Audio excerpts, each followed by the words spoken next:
ঘুরে দাঁড়াও কবিতার প্রশ্ন উত্তর। প্রণবেন্দু দাশগুপ্ত সম্পাদিত কবিতা পত্রিকাটির নাম কি? অলিন্দ।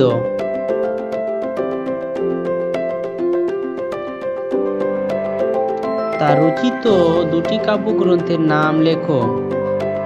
এক ঋতু আর নিজস্ব ঘড়ির প্রতি। নিচের প্রশ্নগুলির উত্তর নিজের ভাষায় লেখো। কবিতায় কবি কোন আহ্বান জানিয়েছেন? কবিতায় কবি মানুষকে ঘুরে দাঁড়ানোর আহ্বান জানিয়েছেন। নির্দেশ অনুসারে বাক্য পরিবর্তন করো। তুমি আর কোথায় সরবে? প্রশ্ন পরিহার করো। তোমার আর সরবার কোনো জায়গা নেই। উত্তর 3-2। এবার ঘুরে দাঁড়াও না সূচক বাক্য পরিবর্তন করো। এবার সরে যেও না। তুমি যদি বদলে দিতে না পারো তাহলে দাঁড়িয়ে দাঁড়িয়ে মরতে হবে। সরল বাক্যে বদলে দিতে না পারলে তোমায় দাঁড়িয়ে দাঁড়িয়ে মরতে হবে। 4 নম্বরেরটা, নইলে সরতে সরতে তুমি বিন্দুর মতো মিলিয়ে যাবে। প্রশ্নবোধক বাক্যে পরিবর্তন করো। নইলে কি সরতে সরতে কি তুমি বিন্দুর মতো মিলিয়ে যাবে না? 5, গাছগুলো নদীর জলে স্নান করে আসুক। নির্দেশক বাক্যে পরিবর্তন। গাছগুলো নদীর জলে স্নান করবে।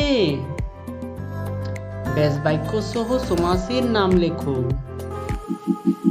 বনান্তর, ছায়াপথ, উপান্ত, সাইকেল, রিক্সা এগুলোকে ব্যাস বাক্যে পরিণত করতে হবে।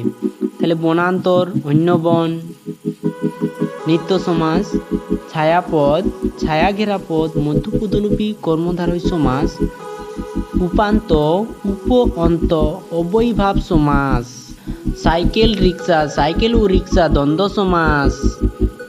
অতি সংক্ষিপ্ত প্রশ্ন উত্তর। সরতে সরতে কথাটি কোন কবিতার অংশ? কার লেখা? কোথায় সরবে? এই কবিতাটি ঘুরে দাঁড়াও কবিতার অংশ।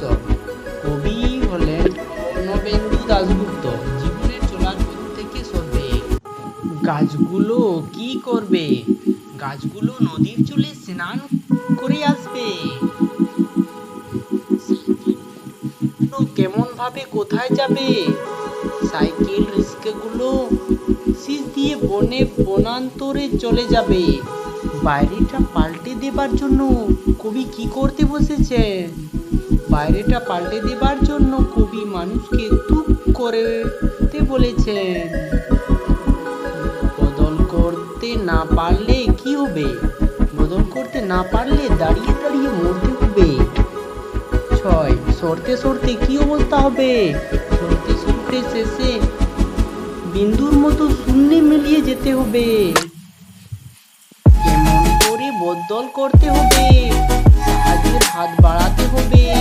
যেখানে যে আছে সেখান থেকে সব কিছু টেনে আনতে হবে, তবেই বদল হবে। শহরতলি কেমন ভাবে জেগে উঠবে?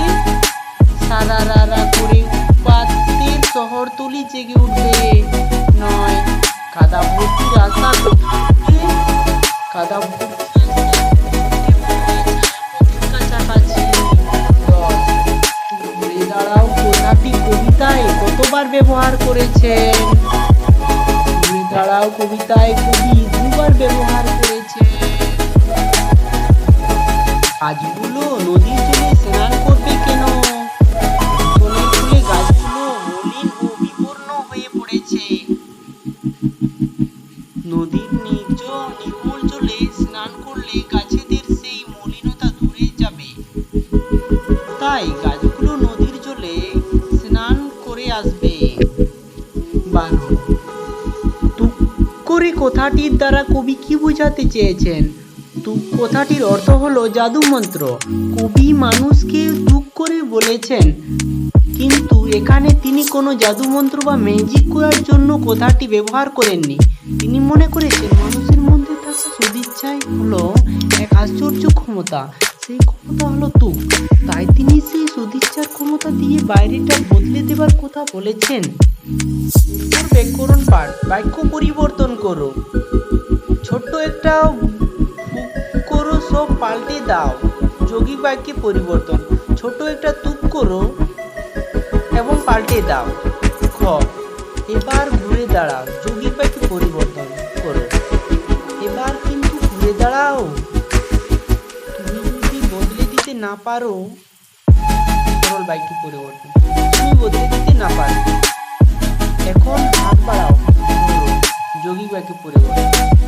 এখনো হাত বাড়াও এবং ধরো। নইলে সরতে সরতে তুমি বিন্দুর মতো মিলিয়ে যাবে। যৌগিক বাক্য পরিবর্তন। নইলে কিন্তু সরতে সরতে তুমি বিন্দুর মতো মিলিয়ে যাবে। ছ, এখন ঘুরে দাঁড়াও। ভাব বাচ্য পরিবর্তন। এখন ঘুরে দাঁড়ানো হোক। জ, যেখানে আছো সেখানে থেকেই সবকিছুকে টেনে আনো। যৌগিক বাক্য পরিবর্তন।